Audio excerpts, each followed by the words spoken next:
Nitong Lunes ay umikot muli ang roleta ng isang tawag ka lang, ang maswerteng nabunot. Ikaw ay si Maricel Cassandra. Ayan, nasa linya na natin si Maricel Cassandra. Ayan, magandang hapon sa iyo. Gandang hapon din po sa inyo. Oo. Taga saan si Maricel? Negros Occidental po. Ilang taon na si Maricel na taga Negros Occidental? 28. May asawa na ba si Maricel? Opo. O, ilan ang anak? 3 po. Dahil ikaw ay aming natawagan at talagang nung mapili ka ni Roleta ay nakapag-send ka kagad ng message, automatic ikaw ay mayroong 1,000 piso mula kay Tatay Rani. Naipadala na natin ang 1,000 piso para sa kanilang pamilya. Hello po, Tatay Rani. Magandang araw po sa inyo. Ito po yung bahay namin.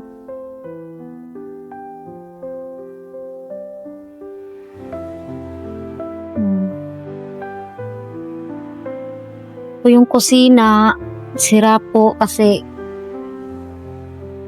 matagal na pong di napapaayos. Kasi kulang po yung ano namin minsan, yung budget.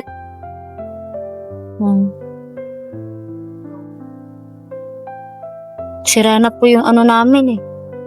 Yung bubong. Ito po yung ano. Sa loob. Diyan po kami natutulog.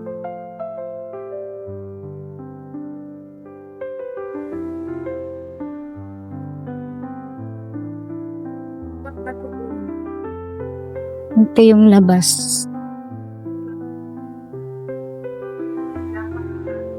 Di pa po natatapos yung ano, pagpapagawa kasi minsan po nasa-short po yung budget.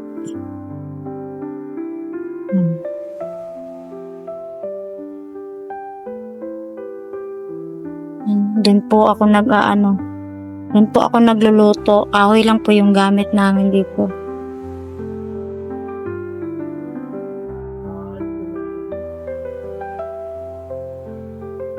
Yung panganay ko po nag-aral, pumasok. Tapos yung dalawa ko pong anak nandito naglalaro. Nandun po. Salamat po kay Tatay Rani dahil ito po sa kanyang napili sa paroleta po.